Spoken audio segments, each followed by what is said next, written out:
Hello everyone and welcome to Hardcore. This is Celestina on the other side. Hey yo! And I'm Miko.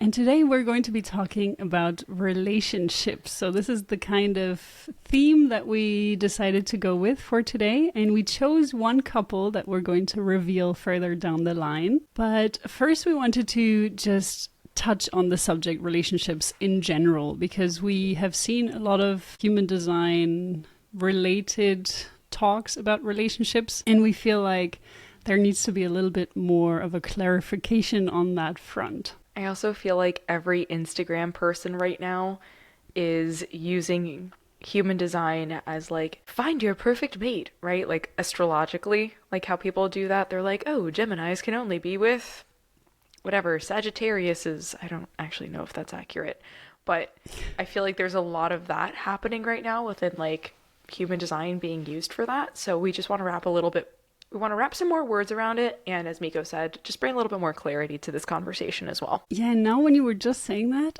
something came into my mind where people are sometimes really not really nice about how Indian parents choose the partner for their son or their daughter. And that is often done by astrology, looking at astrological signs. So it's about what is the caste that they come from, what is the tribe that they come from, what is their background, are they wealthy or not, things like this as well. But they also look at the astrological chart and make a decision for their children regarding that aspect.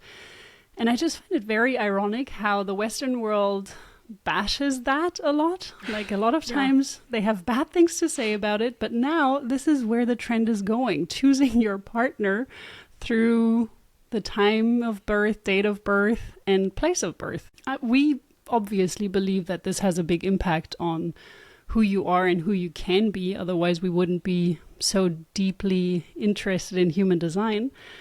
But it's not going to tell you your perfect partner if you're finding a person that you deeply resonate with. And then you decide, okay, let's look at the chart.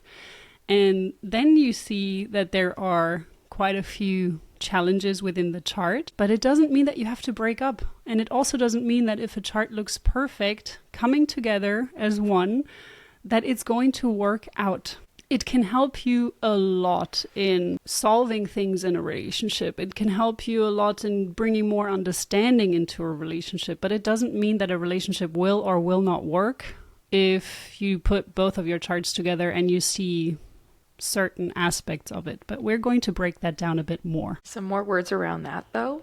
I feel like, especially if one person or both people are conditioned in their design, right? Looking at your chart isn't going to do shit for you if you're heavily conditioned. Like, that could be a pipe dream, but you got to do the work and you got to put the work in. And just because it looks sexy on paper doesn't mean the reality of it is going to be that way. And we're going to explore. I'm excited about now saying that. I'm excited about the chart that we're going to explore today. And yeah, there's so many, it's multifaceted, right? Like, just because you connect human design wise doesn't mean that the reality of that is going to play out. Relationships are hard work. Marriages still require work. And I think I've heard this probably multiple times, but like, you have to fall in love with your partner every day, right? And like, sometimes, yeah, they're going to piss you off, but how can you recover and how can you continue to communicate through that? So we're not going to give you the communication skills, but we are going to help you understand your chart a little bit better so that you can understand where maybe you need to do the work, where maybe they need to do the work, and how you guys come together. So without further ado. Absolutely right. And this conditioning part, I actually want to jump on that again to make this point very, very clear. You first have to work on yourself. And it doesn't mean that you have to be perfect. It doesn't mean you have to have it all figured out from the get-go for yourself. Like, you don't have to be 100% in love with yourself already, and you don't have to be the perfect human to enter into a relationship. But you need to have the willingness to have this process continued with your partner, this self-discovery process and self-growth process. And so that is why when I do couples readings, for me, it is super important that each person first understands their chart and their potential challenges, their general potential, understanding that and following your personal strategy and authority. We always go back to that because that is the basics, and really following that and becoming more aware of who you are. That is going to help you understand your partner as well. And that is going to help you create a solid foundation for the relationship and just strengthen this bond. Very, very important part. So the thing that we want to talk about regarding relationships is what happens from a human design perspective, but also from an energetic perspective, is that you have two people coming together. You have your chart and your partner has their chart. And then when you put both of these charts together, you basically create a third chart, or even a third person, if you want to take it that way. Because the way that I like to see it is that sometimes you will meet a couple, and if you've known them before they were a couple, you will feel that they were slightly different as an individual. But when they become a couple, they turn into this third thing, that third individual, and they kind of take on the flavors of the other person as well. So depending on who you're with, and that's why it's so crucial to choose your partner properly, because you do take on facets of them. And when you look at two charts together in human design, it makes so much sense because you are influenced by the other person energetically as well.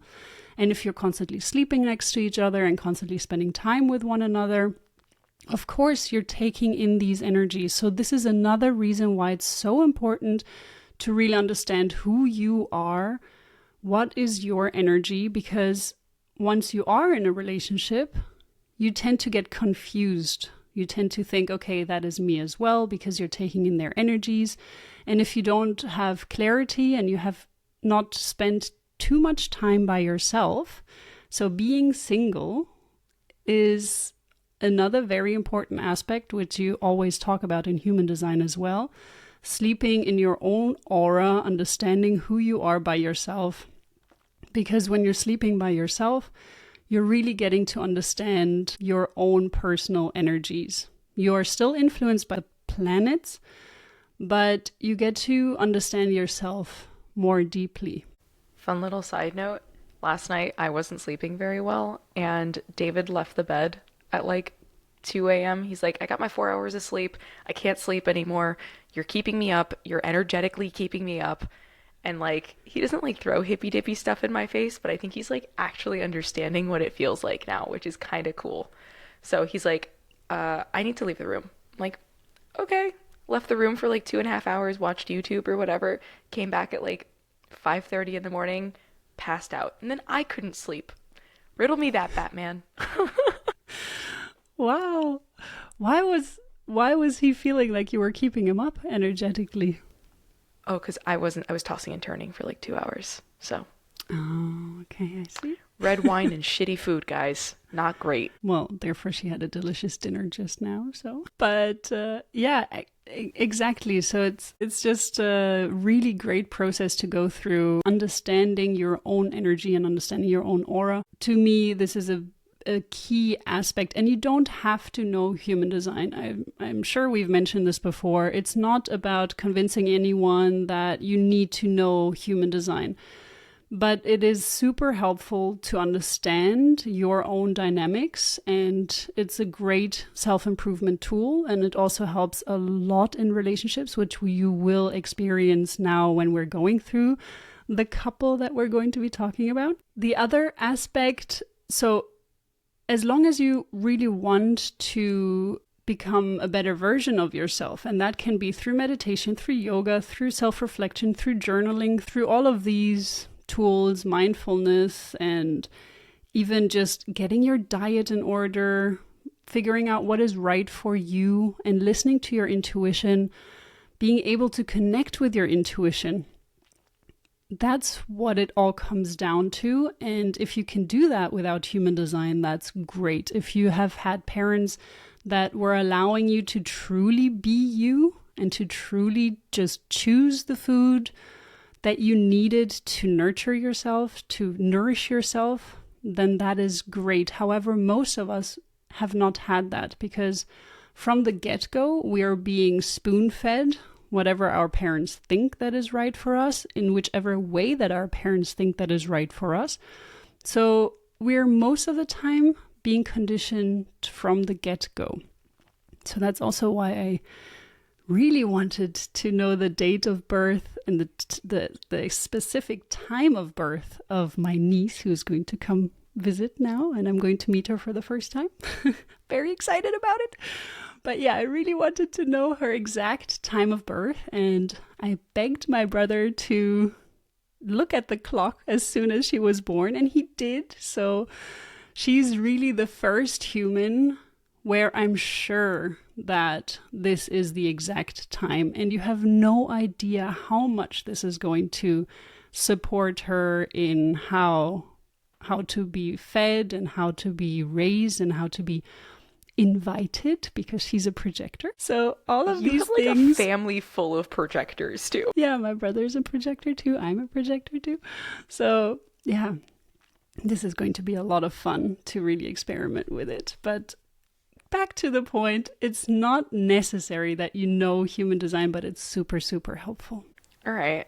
I'm excited about this. Should we reveal who the couple is? One more thing before we do. Guys, that was all her, not even me. I was ready. All right. She was ready. What's the one more thing? One more thing is the way that you enter relationships. That is actually the most important part. Really entering into a relationship according to your strategy and your inner authority, that is the crucial point. So if you are a projector, for example, you really need to be invited into the relationship. And then you have to figure out if this is really what you want. Is your intuition happy about this decision? Depending on your inner authority, you need to follow that to then make the decision, okay, this is what I really want in a relationship or in a partner, basically. Or no, this is a nice invitation, but I still don't want to do that. So that is the most crucial part about being in a relationship, apart from the continuously wanting to grow and evolve and communicate with your partner. But how you enter is going to be the main aspect that is going to make or break the relationship. So now I'm not going to stop you any further. You may drum roll and you may reveal the couple that we're going to be talking about. 2 seconds. Can we backtrack really quick? So you gave a projector example of waiting for the invitation. For a manifestor, that would mean initiating. For a generator type, that would mean responding to potentially an initiation or responding to an invitation. And then a reflector has to wait 30 freaking days before they enter a relationship? Is that what we're talking about here? That's exactly what we're talking about. Yep. And that may sound crazy, but the first thing, you're absolutely right. A reflector needs to wait 28 days approximately. So one full lunar cycle at least before entering into a relationship, because they need to ask themselves the question over and over again whether that partner is for them or not. And they may even need a few more lunar cycles, so it may not be done with just one lunar cycle. The other aspect regarding a generator, for example, if they have an emotional authority, they still need to wait for clarity. So they may respond. They may feel like, for example, they see someone sitting at the bar and their sacral is responding and they say, oh yeah, I really want to go talk to them. Wait a little bit if you have the emotional inner authority. Then you can go up to them and see how clear you feel about this decision still after waiting a few moments, not just jumping into it right away. And even if you've started to initiate the initial connection, basically, because your sacral asked you to respond to this, then you still shouldn't jump right into bed. This is not something that an emotional authority should do. You should wait until you have clarity, wait out your emotional wave, because you may be super high on life that evening, but the next day you may be super low. And if you don't wait out that emotional wave and you experience all your ups and downs, then making a decision that is so important as being in a relationship, that is not how you should go about it. Thanks for the clarity there. I was literally just thinking about how David and I met, but like then also how our relationship progressed. I'm not going to give you guys all that. That's whole TMI, but that's fair. That's accurate. I get it. I think that this also needs to go ahead. No. Then it also, on top of that, it depends on your profiles. Yeah. 6'2s. 6'2s in the house. Soulmates or one night stands.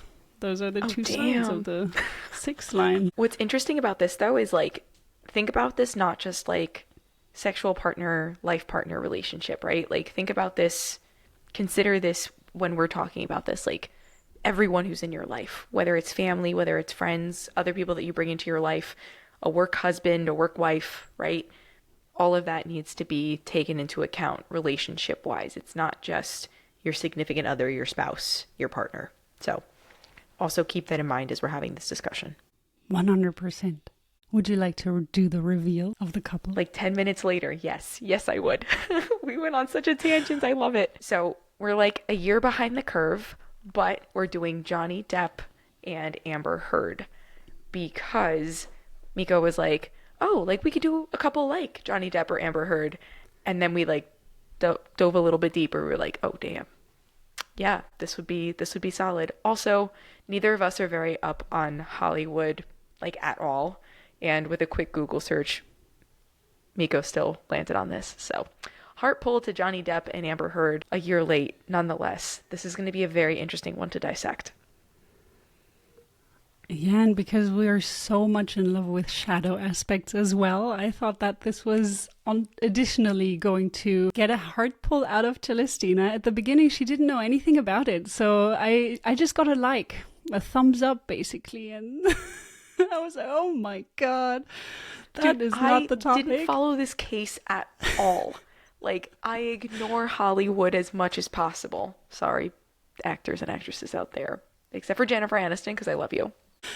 Well, I also don't follow it, and that should have been clear to all of you already in some of our previous episodes that we're not on the, up to date. That's why a year late. No, but the reason why I got so much into this was because I am watching the behavior panel. Shout out to them. I know they have like 50,000 millions of followers by now. They don't need the shout out, but I really love what they're doing. It's for body language experts, all experts in their own proper field. And I'm not going to go into which fields, but you should definitely watch them because it's super fascinating. And one of them is an expert on how to act properly as well. So he teaches actors how to incorporate the proper body language to make their roles more enticing and more accurate. And he also helps world leaders to use the proper body language to get their point across, etc. So very fascinating. That's just one of them, but the other ones are also very interesting. So you should definitely watch that. And they were covering the case, if you're interested in body language, of course. And they were covering the case of Amber Heard and Johnny Depp, and they were dissecting her body language especially as well. His as well, but mainly hers. And they kind of came to the conclusion that she's going to lose relatively early on because they didn't feel like she was being truthful in a lot of aspects. And after watching that, of course, I had to get into the human design aspect of things. And then we could see so many aspects that are just conflicting in their relationship. But I'm going to hand over to you, Celestina, first. I woke up to a text this morning from Miko being like, okay, cool. We're doing this, and I'll do Amber, you do Johnny. I was like, cool. I got that. No worries. And I thought you had looked into his chart already and kind of knew. Maybe you did. Maybe you didn't. Maybe it was subliminal. I don't know. Anyway, he is a 2/4 emotional manifester. So obviously I was like, oh, that's why she gave me Johnny. I get it. But apparently it was not. Nonetheless, he's a 2/4 emotional manifester. And I thought this chart was one, very interesting because of his incarnation cross, which I'll get into in just a little bit. But first, as I always do, I split the chart apart because it's literally my absolute favorite thing to do. To kind of just gain insights into what people feel they have access to versus things that they may not feel that they have access to. So we are looking at his design side, and from a design perspective, he is a reflector. And from a personality side, drum roll please, he's an ego manifester. And I thought that was really cool. So we can put the charts back together, but I just thought that was interesting because it gives you just different insights into what people have access to. From the way he speaks, I watched a little bit of the trial too, because I had to get into it. I had to. But I feel like from the way he speaks, he's very mellow and well-spoken, not too emotional, which I thought was very interesting as well.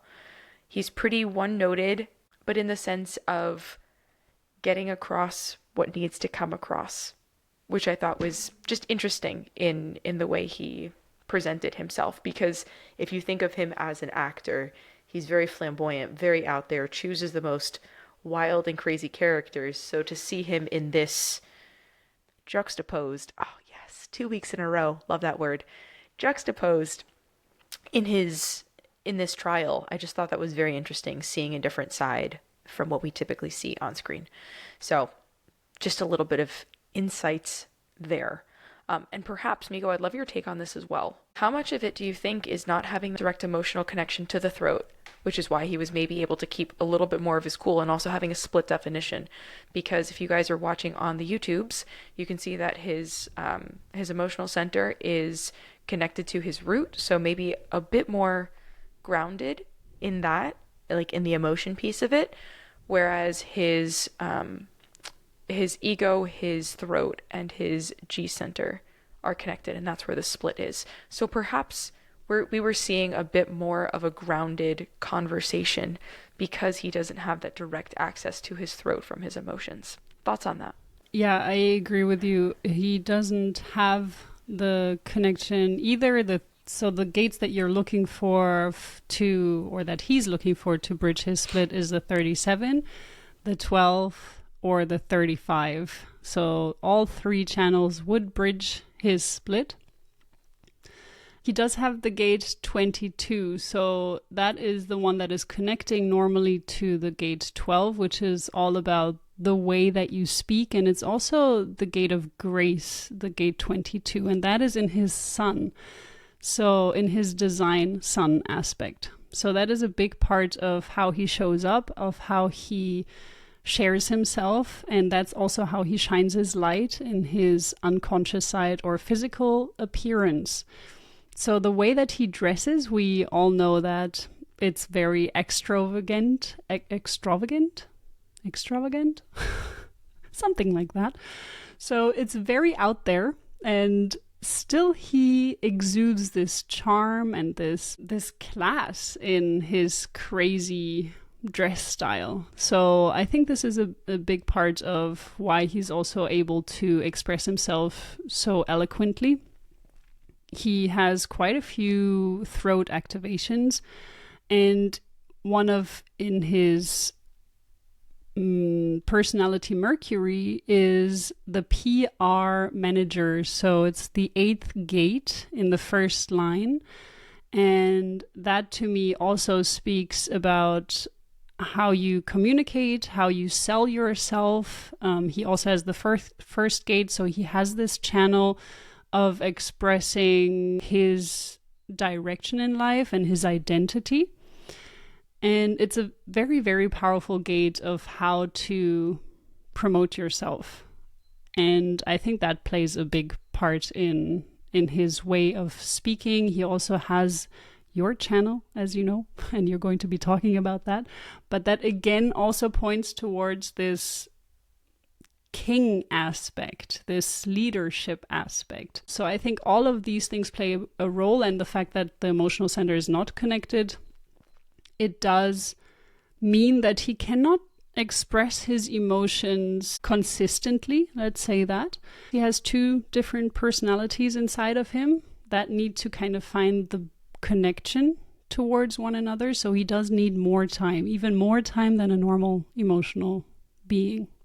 So I think all of that definitely plays a role in how he communicates.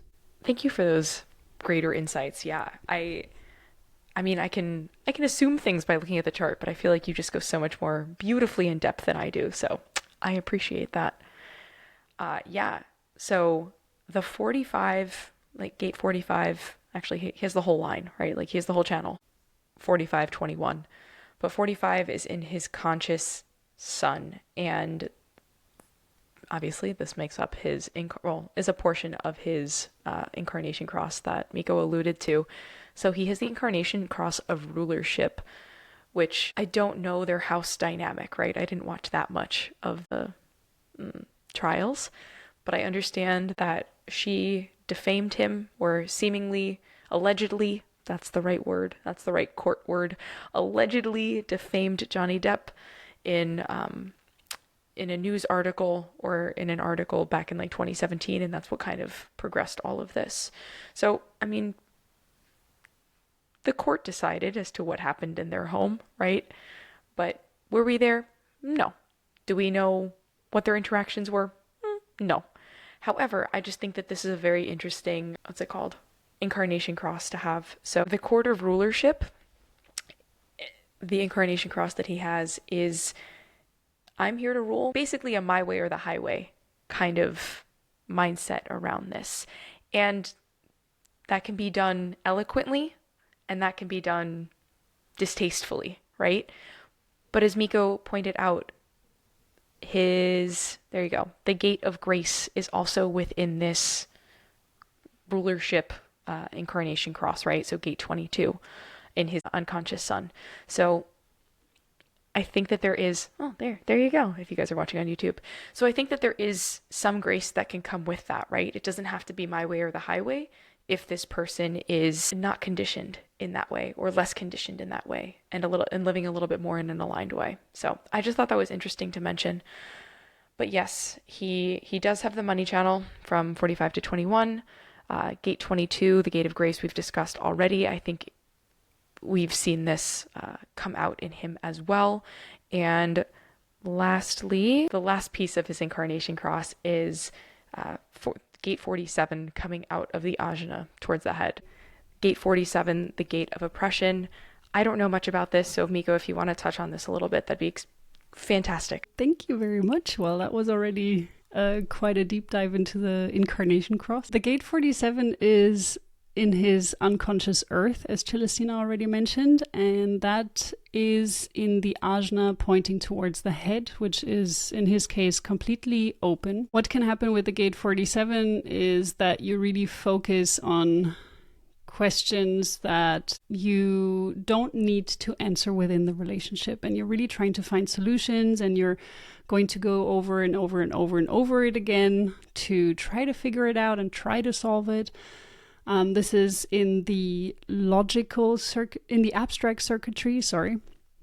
So on the left side, 6447 is abstract circuitry, and on the other side, 63-4 is in the logical circuitry. So the abstract circuitry is a lot about looking into the past and trying to figure out what has gone wrong in the past, how can we fix it in the future. However, he doesn't have consistent access to it because it is in an undefined ajna center. So this may come in bursts. Sometimes he feels this more intensely, other times he feels it less, depending on who's around him, who's defining his ajna, and whether the planets are currently defining it or not. Thank you. Love You're this. welcome. Love this. Love this relationship. Not saying? Yeah, me too. Was it? Well, we also entered into it correctly. We did. Wait, did we? You invited me. Oh, see? There you go. On Instagram. Probably You Instagram. Probably. That's how we started because we met in like hardcore a clubhouse chat. Oh yeah, that way around. Wild, guys. Wild. Okay. The other thing that I think is very interesting that I want to point out, and that you can perhaps talk about on Amber's side, is his open spleen. This his intuition is, okay, coming from someone with an open spleen, is for others. So it's very interesting that his is open, and we'll see momentarily what's going on in Amber's world, and what they create together with this. But guys, just keep that in mind, that when someone with an open spleen is potentially with someone with a defined spleen, it can feel vastly differently, and it can almost become addictive for them to feel in this way and kind of become attached to a person in that way. So keep that on the back burner. Just alluding, perhaps. Maybe it's a red herring. I don't know. Just throwing that out there. But I did want to mention that. And then lastly, a lot of his circuitry inherently is tribal, and it's also in the knowing circuitry. So I just thought that was interesting, again, coming from a fellow tribal person, that about 70% of his gates were in that space and 40% of his channels were in that space. So really doing things for his people, and that really harks on the rulership piece of it, right? Like, if you have the right people in your world, if you are surrounded by the people that you love, know, trust, and it's more than just love, right? It's know, trust, it's really having that connection to, you will do anything for your tribe to support them, to make sure that they have what they need. And I resonate with this because of the 45-21, right? And this is something that he has consistent access to in his chart. Actually, it's the only thing he has consistent access to in his chart, right? So he wants to make sure the people around him have what they need, and feel supported. So homeboy Johnny, I can resonate with that. Okay, the 8 and 1 too. Sorry, my bad. I knew you were about to say that. I just saw your eyeballs go there. But it resonates. So that's all I'm trying to say. Make sure your people have what they need. It's a tribal thing. Anyway, that was Johnny Depp's chart. If you want to add anything else, Miko, please feel free.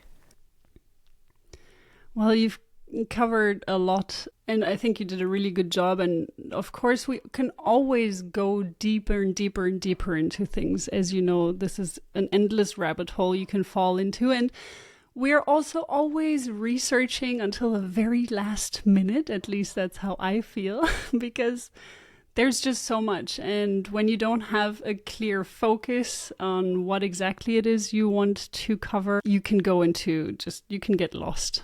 And I think the only other thing that I would mention, just because I've heard about this when I was focusing on the trial, was that he was someone that took in Amber and even her friends. So he covered the rent for them, or he even gave them a place to stay, as far as I know, and also his friends. So whenever someone is in need, he would take them in and support them really hands-on like that. He's someone that needs that and that wants that for his tribe, and he wants, as soon as he considers you his tribe, he will support you. So this was something that happened also in Amber's case and her friends. Apart from that, yes, we're now going to be jumping into Amber's chart to understand the dynamics. And as we can see in Johnny Depp's chart, it is an entirely open spleen. It does have 2 gates pointing towards the spleen. 3 gates, actually. The 26th gate coming from the ego, the 54th gate coming from the root, and the 38th gate coming from the root. And we will see why those are important, especially one of them, because Amber has the full channel of judgment. Let me just zoom out again. The full channel of judgment 1858, and she also has the channel of struggle, which is 2838. The other really interesting thing about Amber's chart is that she has a 360 formatting channel. So the 3 channels going up from the root to the sacral are formatting energies. And when you have that defined in your chart, we've mentioned this before, but that is a very, very powerful energy which will give a flavor to your entire chart. The 360 is known for an individual circuitry. So it's in the individual circuitry, and it has a very individual energy to it. So this is something that can change very fast. You may have made a decision, but within split seconds it can change, or maybe you're even prolonging the decision, but once you've made the decision, things can change very quickly. So this is the 360 channel, 360 degrees. You can also remember it that way. I know that a change is usually 180 degrees, but you know what I mean. So things can just change very, very quickly. She is a sacral generator, and she's a single definition. So that means she should feel pretty complete in herself, and also she has everything consciously defined. So you can see that the 5027 has a conscious channel, and all the channels from the spleen to the root are also consciously defined. The only one that is just half conscious and half unconscious is the 360 channel, and everything else in her chart is undefined. And the interesting aspect we're going to be also looking at is that her G center is completely open. And that probably created quite a challenge when the relationship with Johnny Depp ended. We're going to look at that when we're looking at the relationship. But her as a sacral generator directly connected to the spleen has the ability to make quite fast gut related decisions. So she really needs something to respond to, and then she can make fast decisions with her 2750 channel defined, connecting the spleen. Also, always a fun fact to know, which we've mentioned before in the sports episode, but she can really exercise on her own, and that is a healthy thing for her because she can really just clear out her whole energy and immune system. By doing that, she has the energy coming from the sacral, going to the spleen, that cleanses that, and she also has the connection to the root towards the spleen. So lots of power, adrenaline, life force energy. Yeah, she must have been a very energetic individual. She has 2 of the 4 motors defined, so it's not the most energetic individual. But also one thing to consider here, which I forgot to mention, is that we don't have her exact time of birth. So this is something that we've chosen because most other individuals that talk about Amber Heard go by this time, or at least by this connection in her human design chart. It may look different it does look different depending on which time you add. Celestina had used a different time when she was looking into that, so it was very different for her. So we're really going by the 1203 time. It depends what time you add. If you add it for AM hours, PM hours, it does change. We also have a 1-3 profile. So this will also become interesting when we're looking at Amber and Johnny's design together. And in this case, she has the 1 personality and the 3rd line in her physical body. And that also includes the physical brain. So the mind and personality is on the conscious side. The brain, the physical aspect of the brain and the physical body is connected to the unconscious side. So that's why we always talk about how you digest food and how the environment influences your physical body and how your mind functions, because that's how you feed your brain. The 1-3 profile is in her personality digging deep into things. And this is if this time is correct and if this profile is correct. So let's be clear about that. And the 3rd line is about making and breaking bonds. So you will also see that come up a lot in the relationship theme with Johnny Depp. She has an undefined emotional solar plexus. This will also play a big role. And undefined ego, open G center, undefined throat, undefined ajna, and undefined head. She also has the right angle cross of the unexpected. So as you can see, the whole trial, the whole energy with the Johnny Depp relationship was probably very unexpected to most. She has 3 energies. So she does have the collective circuitry, she has the individual circuitry, and she has the tribal circuitry. So she can understand all of these aspects, and all of these aspects are important to her. The tribe, the collective, the individual. The individual is going to the 360 channel, is the one that she probably could relate to Johnny Depp very strongly with, because he also has the 1/8 channel, so those are both very individual energies.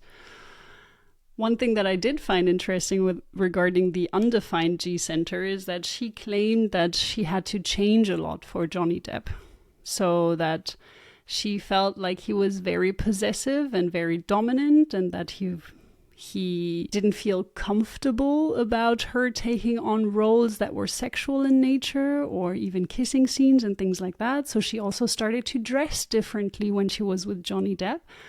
However, I actually believe that this is connected to her G center, because she was just adapting to who he was, because he has this defined G center. He's pretty clear on who he is, and she just adapted to his way of being, his way of dressing.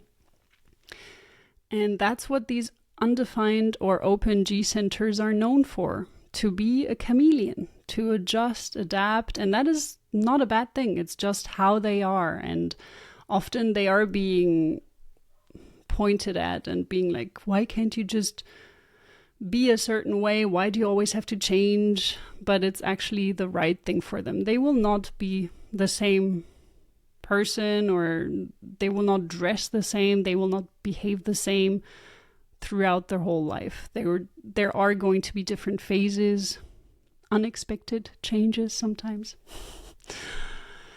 But yeah, this is a little bit about Amber Heard. Would you like to add something? No, that was beautiful. I am really excited to have the conversation of them together, though, because I feel like, oh, see, there you go, guys. If you're watching on YouTube, you already know. Those are fireworks, by the way. Yes, here we see them together, and now a lot of it is going to make sense. So would you like to start the conversation about their togetherness? Well, where to start? Where to start? Well, as Miko pointed out earlier in this episode, right, they really do form an entirely new energetic entity when they are together. They are significantly more defined in their charts when they are together. And that can feel, like we just said, very different for someone with an undefined G center, as well as for someone with an undefined spleen, or rather open G center and open spleen. So together, those are both defined, which, backtracking, makes an entirely new energetic body. What I think is really important to note here is that even though they do have all of this new energy that they've created together, there are 4 channels of compromise within their chart, meaning that one person has the full channel and the other person only has a gate coming out of that channel, right? So the person who only has the gate doesn't understand necessarily that full channel, or in some instances may not be able to communicate or feel fully what the other person is feeling, which can create compromise, which can create conflict, however you want to phrase that. So with 4 channels in the channels of compromise, it can be extremely challenging for those humans, those 2 people, to connect, and not just connect, right? Because obviously they had been in a relationship prior to being only married for 23 months for 4 or 5 years, like prior to that, right? So they had a relationship, but there were definitely some areas that created conflict within their chart. In particular, the channel of struggle coming out of the spleen to the root, right? Yes, amazing. The channel of mutation, the 360, as we discussed earlier, the channel of inspiration, the 1-8, coming from the throat to the G center, and then the channel of synthesis from the emotional center to the root. I would love for you to dig into all of these and kind of just explore maybe a little bit more about channels of compromise in general, and maybe a way to approach it healthfully in comparison to how it was approached here. Well, thank you. Yes, regarding... So first, let's look at when you're putting two charts together. And within that, you can create either compromise channels, you can have companion channels, you can have dominance channels, and you can have electromagnetic channels. So we're going to now focus on the compromise channels, but I just wanted you to understand, the listener, that there are 4 different types of connections that you can have within a relationship. And as Celestina mentioned at the beginning, it's not necessarily a romantic relationship, it is all kinds of relationships. So the compromise channels are the most toughest ones to handle within a relationship most of the time. So of course, if you're conditioned heavily, then electromagnetic channels can also be a really, really, really tough one, because electromagnetic is either about love or hate. So it is very intense. It is very difficult. Also polar opposites. I mean, some just argue that love and hate is not the opposite, which I agree with, but let's just go with it right now. But it has this effect that electromagnetic can either be something that you really love about the person, or it just frustrates the hell out of you. In compromise channels, it is a bit similar. So you have something that can be a very big pain within the relationship. And once you understand this, that this is a channel where there's a compromise and who needs to compromise within this channel, it is so, so, so helpful within a relationship. So let's take a closer look at the channel of struggle. In this case, we can see that Amber Heard is highly defined in the channel of struggle. So she has the 28 in her personality Earth. She has it in her unconscious South Node, in her conscious Mars, and she has it in her Pluto, both conscious and unconscious. So she's highly defined in this channel, while Johnny Depp only has a 38.5 in his personality Moon. And that means that there is a strong compromise in this channel. So the compromise here is on Johnny Depp's side. He needs to be the one compromising, while Amber Heard needs to be able to take the lead. However, the very important part in this is that she needs to be on her deconditioning path. So if she's not aware of human design, or if she's not someone that really wants to become better and better with every step you take, it can be an extremely challenging compromise channel in any relationship. So in general, it is a difficult channel to have, but it's just, if you're not aware and if you don't know how to handle that energy, it can be very, very complex and destructive towards a relationship. So the reason why that is because the 38 is known as the gate of the fighter. And the important thing about this is that you really need to figure out what is worth fighting for.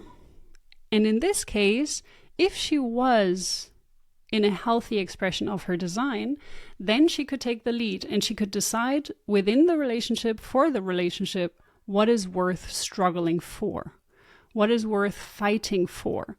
However, if she's not, this is very harmful. Because then they're going to fight about the smallest things, and they're going to argue and just get stuck in small, unnecessary arguments, which is apparently what happened. And on top of that, of course, we can talk about Johnny Depp's drug addiction, which is just fueling that even more. And I don't know what her deal is with drugs, but if one of you is in this drug circuitry, it's also difficult to really find who you truly are. And that also comes out in their individual channels, because there's a lot of melancholy in this relationship as well. With the 8-1 channel and the 360 channel, and also with this channel of struggle. It's an individual energy. And the 360 channel, I really want to hone in on that one, because that, as I said, is a formatting energy. And this 360 channel, if you are in an unhealthy expression, you tear yourself down and you tear everyone around you down as well. It is really, really destructive. And if it is in a high energy, of course, you can also lift up other people. But as you can see, this dynamic was very detrimental for both of them as a couple. It was just a destructive force. And that was probably also one of the reasons why Johnny Depp always tried to distance himself. So this is something that you would hear over and over again during the trial, that he was the one that was trying to distance himself, take space, move away from her, just to get out of that 360 energy, because it was pulling him down over and over again.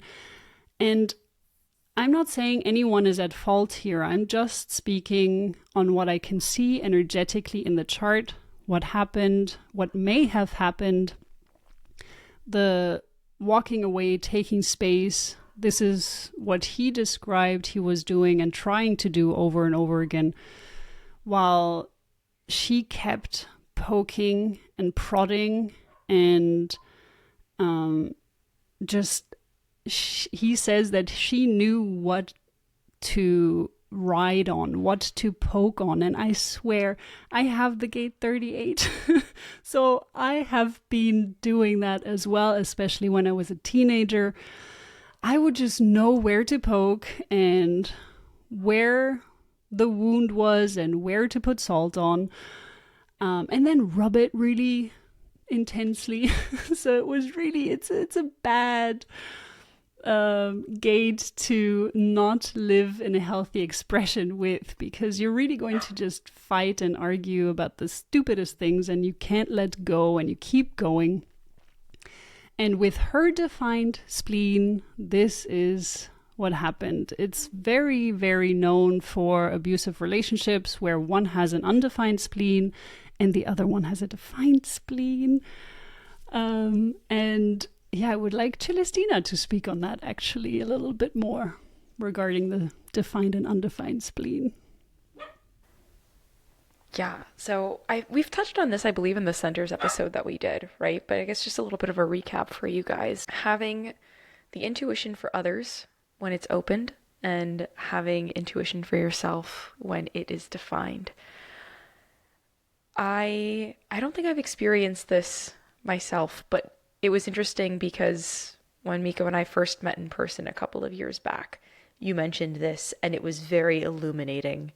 Just because of the group of people we were with, to understand what it can feel like, the addictive qualities it can feel like for someone with an open spleen to be with someone who has a defined spleen. It could feel savior-like. It could feel like you're just stuck in that relationship, right?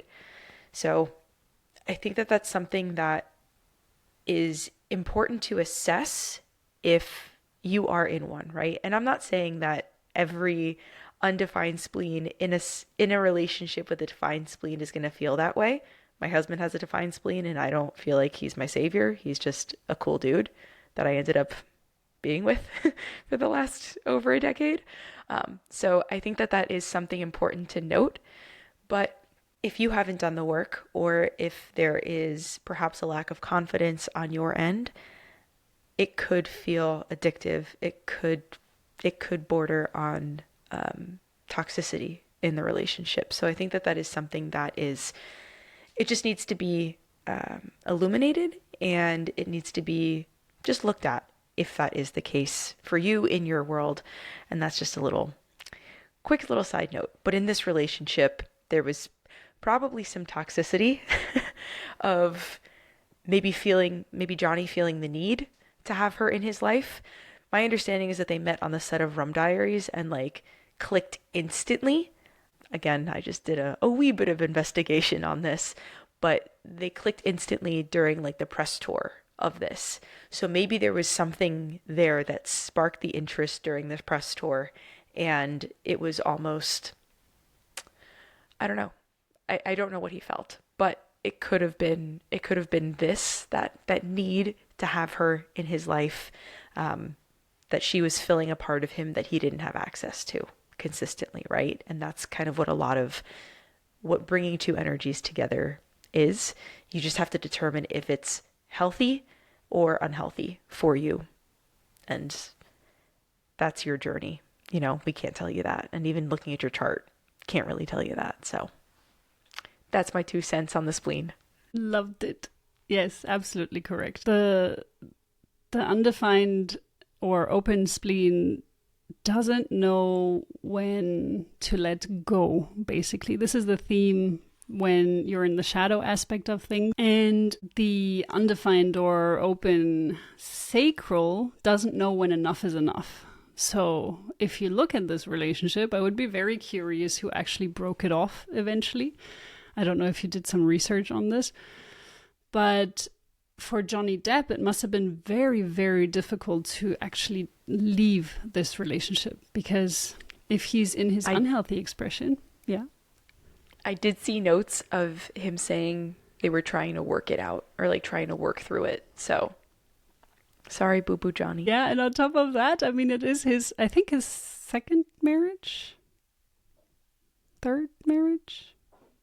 I don't know. But yeah, of course, you're going to want to make it work. And additionally, you have this pressure from within you of, if in his unhealthy expression, not knowing when enough is enough, and not being able to let go of things that are not healthy for you.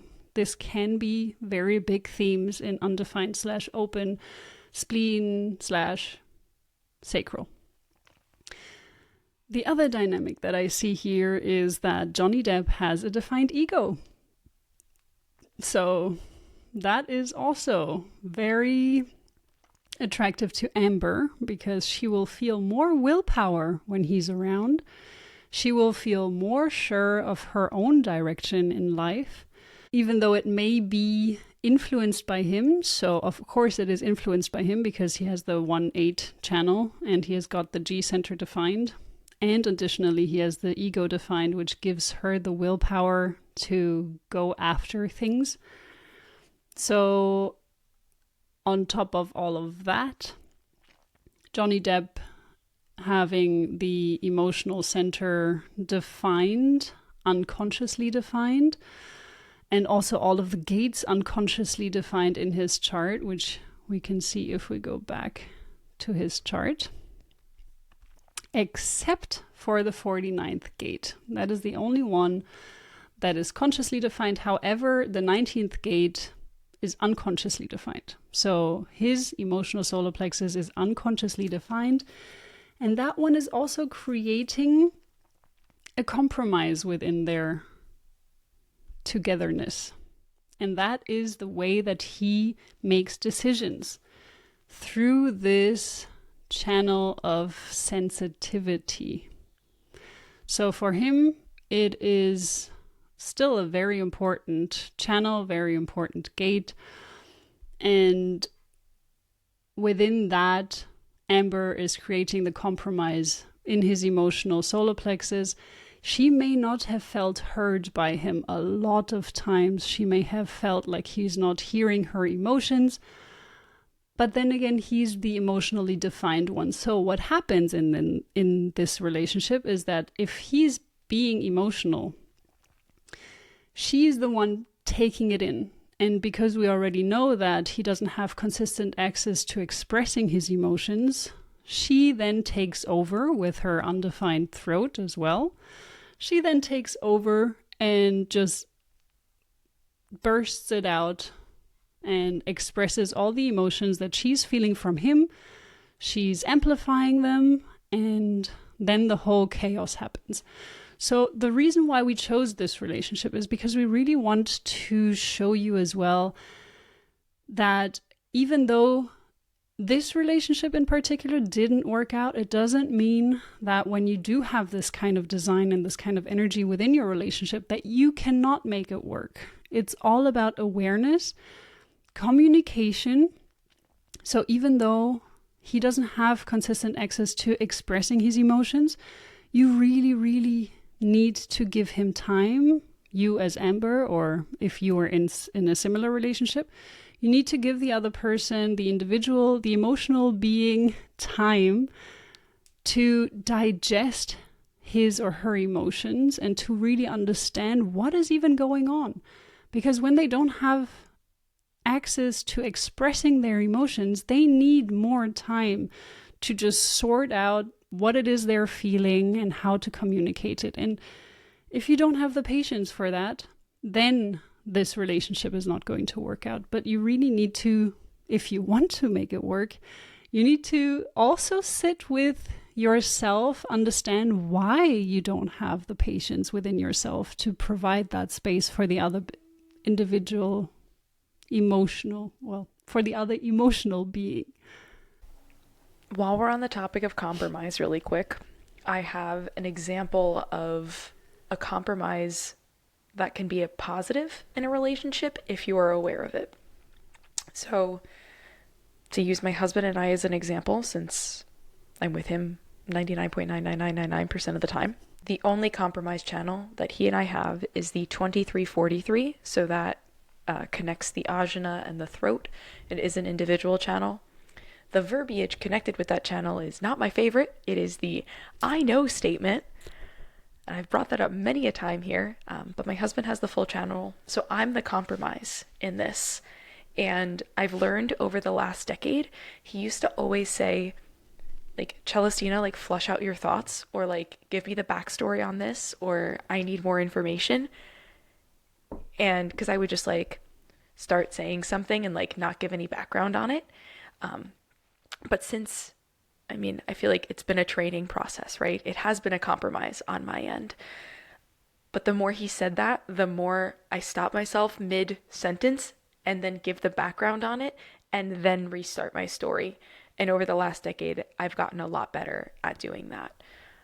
But it takes, one, the person to express that, like what they're feeling. And I feel like in this instance, it probably was easier for him to express it because it is directly connected from the throat rather than some of these other channels that don't have a direct throat connection. But also, he was able to tell me what he needed, right? He needed more backstory to whatever I was kvetching about. So this is a positive.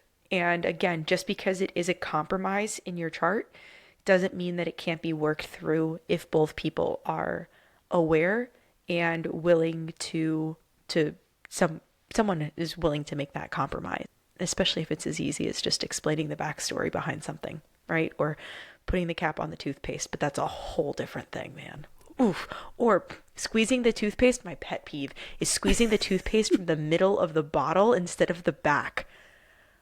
What rogue person does that? We have different tubes of toothpaste now because I can't handle that.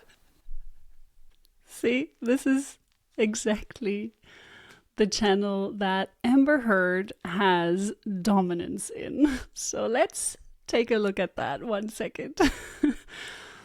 We looked at the compromise channel, at least some of them, and let's take a look at a dominance channel on the other hand. So a dominance channel is when one person has the full channel and there is no other gate that the other person has, or the other person also doesn't have the full channel. So in this case, we have the channel of judgment 1858, which is this kind of channel regarding the toothpaste. Let's take it as an example. So if Johnny Depp is someone that squeezes that toothpaste in the middle and that gets on Amber's nerves, what she can do, as Celestina just mentioned, is to get 2 separate toothpastes. And then she doesn't have to deal with that being an issue in the relationship. He has his toothpaste and he can do whatever he wants with it, and she has her toothpaste. And in this case, this channel is in the collective circuitry. So it's really about finding solutions for the collective. And in this case, the collective would be the relationship. So it's 2 people coming together. It's a very, very, very tiny collective, if you can even call it a collective. But still, it is someone that needs to find solutions for the bigger picture. It is not about finding solutions for yourself as an individual. It is about finding solutions for others, or also you included. In this case, if she is in a healthy expression, she can do that. She is there within this relationship, for example, to come to for solutions and not being nitpicky about it. So in her unhealthy expression, she could be someone that they share the same toothpaste and she will get on his case about it over and over and over again, and there will not be a solution. However, if she's in her healthy expression, she can do it like Celestina and just get 2 toothpastes and solve the problem. So we're saying that 2 tubes of toothpaste could have helped their marriage significantly. Yeah. It's that easy, guys. That could have been the solution. That was a joke, by the way, guys. That was a joke. Oh, of course. Yeah. No, but it is definitely a channel that can just figure out what is the right solution for challenges within the relationship. And she has the dominance. So she is the one that should work on being a healthy expression of herself as well, especially for this instance in the relationship where you need to find a solution. We don't have any friendship channels or companionship channels, and we don't have any electromagnetic channels within this relationship. However, one thing that I wanted to touch on before showing you a chart that does have that is the fact that there's still a split definition. So you can see she's not bridging his split, so he's still not feeling entirely complete with her. And this is also not a problem. There is no such thing as problems. There's only challenges, which we can then overcome if we want to. But it is a challenge that you need to be aware of. And other people, you can meet with other people, you can meet up with friends. And I have a feeling that that's what they did a lot. They weren't just sitting on top of each other all the time. They were having people around in the house as well. And they could have bridged that split. So there are some times in relationships where you kind of still need the energies of other people, and they have this kind of relationship. Another part about a relationship is looking at how many centers are defined and how many centers are undefined. And in this case, that creates a 7-2 relationship theme. And Celestina is going to elaborate on that a little bit, as we have the head undefined and the ajna undefined, and everything else is defined within their chart. Definitely. So 7-2 comes with a fun little rhyme, some work to do. So they definitely had personal work to do to make this relationship work. Whether they did it or not, totes up to them. But this kind of relationship inherently needs more space, regardless of what is undefined in the relationships. But to understand each other a little bit better, you're going to need some more time apart so that you can have time in your own energy to be able to recognize your own energy and then come back into it with kind of this renewed and refreshed sense. But with an open head and an open ajna, yes, you're taking in different ideas from different places, but you're also processing things vastly differently. So there could have been more compromise, more learning to do in that regard that maybe they didn't do together. But very much so with the 7-2 relationship theme, having space and having escapes from each other is really important. So I don't know if they did that or not, but if you're saying they had people over, maybe they did. Maybe that was helpful for them to, one, help them feel more together and bridge that split, but also maybe that was a way for them to gain outside perspectives and, again, understand themselves individually and then come together. But there we go. So the other thing when it comes to undefined or open centers, even within a relationship, Ra always said that this is where you go to school. Like, this is where you get to be a student, and this is where you get to learn. So this is the centers that are undefined or open within your relationship is where you find inspiration and lessons from the outside world, and where you can also, of course, grow as a couple. And the centers that you share within the relationship is where you can relate to one another. So in their case, you can see that Amber has the root defined and Johnny Depp has his root defined. So this is kind of where they connect and where they are able to understand one another. So this is one aspect that you would look at within your relationship. Which centers do you both have defined? What themes are you connecting with most with the other person? What can you relate to when it comes to the other person? And the things that you don't have in common are the areas that you can actually, in theory, not really understand about the other person. Where do you really understand the other person, or how do you really see the other person? Because you will always see someone very differently than another person, because you always have your definition, your design, which influences you in how you will be able to see the other person. And I found that just mind-blowing when you're thinking about it, because if my brother looks at one person, he will see a different person than when I look at another person, or more like connect with another person. That's a better way to say it. And if there is no companionship channel, then you will never really fully understand an aspect of another person, because the companionship channels are where you really understand the other person pretty much just like you understand yourself in this aspect. Of course, then it comes also down to the lines that are defined and the colors, tones, and bases. But that really is a place where you understand the other person just like you would understand yourself. Not 100%, but very close to it. So I would like to show you a chart where we do have a companionship channel, which is this one, 2551, as a companionship channel. And as you can see, both charts, so the person B and person A, both have this channel defined. And therefore, they both bring this energy into the relationship, and they both understand the G center energies and the ego center energies. So those are already two channels where they can connect. They can connect on the love and direction aspect of life, and they can connect on the willpower aspect of life, the ego aspects of life.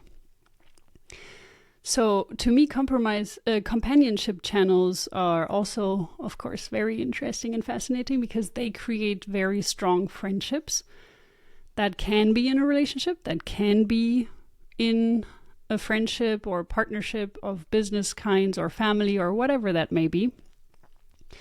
But they do create a very strong foundations if the two individuals are functioning properly. Of course, that's always the if. And also in this case, you can see that it's a single definition. So they do really feel complete with one another. And additionally, it's a 9 and 0 nowhere to go. So that relationship theme, it's a very locked in place relationship. So in this case, these two individuals, they could sit in one room and just spend their time together and not move, and they don't need anyone else. They feel complete with one another. They have the 9 and 0 nowhere to go relationship theme. So it's all about them. You don't need friends. And what can happen with this relationship is that you really just stay at home, don't go out, and just sit on top of one another and just enjoy each other's company. And then at some point, 30 years down the line, your friends may come knocking and be like, hey guys, you still alive? So. Now I need to see what my parents have. Ooh, that's interesting. They're both 2 lines though. So like, they're pretty hermity, you know? Yeah, like inherently pretty hermity. On top of that. On top of that, yeah, being a hermity line, and you can see here one of the individuals is also a hermit. Yeah. So it could happen. But the other one has the 4th line, so they will still try to kind of venture out and have their family ties. And then it also depends on how many are in the tribal energy. There's a lot of tribal energy in this connection chart, so you can see it's still not going to be as extreme. There are some other charts that would be much more extreme. The other thing is that in this relationship, it would be very tough to incorporate children as well. So because there is no space. So I would really also be interested in what your parents are, because they had you. And if they would be a 9 and 0 nowhere to go kind of relationship, it would be difficult. Yeah, I gotta look at that now. I rock their world for sure, in like a I'm here kind of way, you know? In a good way. Yeah, no, for sure. But now I need to go look at that. I also may have dove into my work husband's chart today, who's a 6-2 reflector, and looked at all of our electromagnetics, and we have like 8 electromagnetics. It's insane. Or something like that. Maybe like 6, but still, it's a lot. Crazy, guys. Oh god, yeah. That's a lot of electromagnetic. I hope that you're both pretty balanced. I mean, he's an Italian dude with emotions sometimes, so it can get intense. I try and keep my shit in check, though. Good. At least you don't amplify each other's emotional solar plexus. But then again, maybe it's defined in your chart. Oh, together it is. There you go. Yeah. And it can bounce back and forth. Okay, so in this case, we can also see quite a lot of electromagnetic connections. And as we have mentioned, the electromagnetic connections are places where you feel an immense attraction, immense connection. It doesn't have to be sexual in nature, but there is just an immense magnetic connection. And that can be fantastic. It can really work out great, but it can also be a huge challenge if there is no alignment. So if you're not really working on just keeping your stuff in check, as Celestina mentioned, just in other words. But just stepping back and reflecting on what it is that you're feeling, what it is that is happening right now within the dynamic of two people. And also being accepting of who the other person is. I think this is a huge part in relationships, and that's where human design has helped me so much to really understand, okay, that's them and this is me, and when we come together, this is the dynamic that we're creating, but I accept it and I'm okay with it, and learning to love both the potential and both the shadow aspects of things. That is, to me, it's really key. And even learning to fall in love with those shadows in some way. Like, not just theirs, but also your own shadows. Being like, okay, yeah, that's my shadow. And it's not about resting on it and being like, okay, that's how I am. I'm not going to change anything about it. No, it's about, that's my shadow. And I know I'm not perfect right now, but I'm working on just improving and at least learning to recognize it. That's like the key. So just being aware when it's coming out, when it's trying to come out, rearing its head. I think that's kind of what relationships are about. In a nutshell. In an hour and 30-minute nutshell. Yeah. You know. I think this is super insightful. I would love to know what you guys think about, I guess, breaking down different aspects of a relationship through this lens of a relationship that maybe didn't work out so well. And perhaps we can do the opposite sometime as well and go through a chart of people who have been married for an extended period of time and maybe do have a bunch of compromise channels, but have more successfully navigated those compromise channels, or maybe have connections in different ways. So I just think it's really cool to be able to assess, especially a situation post facto, right? Like a year later, and see what possibly went well and what possibly went awry, just by looking at their charts. So pretty dope. Totally agree. Yes, I would love to do a couple that has been together for a prolonged amount of time and where, at least from the outside, it's looking like it's working. But we will never know for sure. I mean, even with Amber Heard and Johnny Depp, we can just go on what we've seen here. We don't have Amber Heard's exact time, but I think, yeah, it's always super interesting. And if you want to do this with your own charts, it's extremely complex to go into relationship analysis, extremely, because the channels, as you can see, they kind of take on yet another life. So it's always good to have an expert looking at it, but it's still going to get you some tip of the iceberg insight, and even that is going to help you so much already. I've done this, just to give you guys some insights, I've done this so high level for my parents because they don't really know much about human design, only really what I've dribbled out to them if they've asked.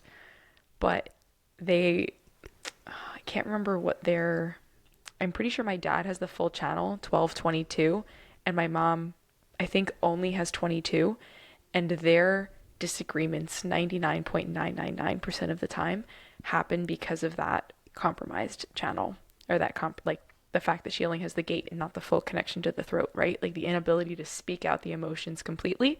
Similarly to the issue that I had with David, right? Like not being able to formulate my thoughts completely.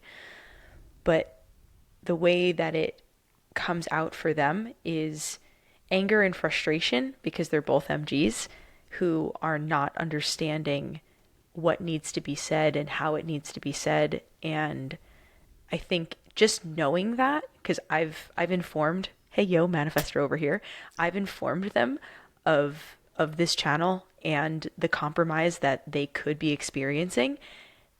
And I think my mom has had greater understanding that she may not be able to express her emotions all the time, and now to some extent at least waits out an emotional wave before like speaking, right? Like allows herself to just kind of compose herself a little bit more rather than just verbal diarrheaing, for lack of a better term. But I think, again, just even tip of the iceberg knowledge of some of those compromise spaces in your chart with someone that you have a personal relationship with can be so insightful in how you best can communicate with them. And that's really what all this breaks down to, is just communication.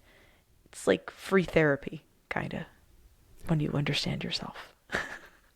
So true. And you also mentioned another really important point. As soon as the emotional solar plexus becomes defined within a connection chart, so within two people coming together, that is the inner authority for the relationship. It overpowers your own inner authority when it comes to the relationship. It doesn't overpower your own decision mechanism for yourself, but when you're coming together as a couple or as two people, it doesn't, as we always say, it doesn't have to be a romantic relationship, but just as two people coming together, the emotional solar plexus takes over. So you need time to make decisions.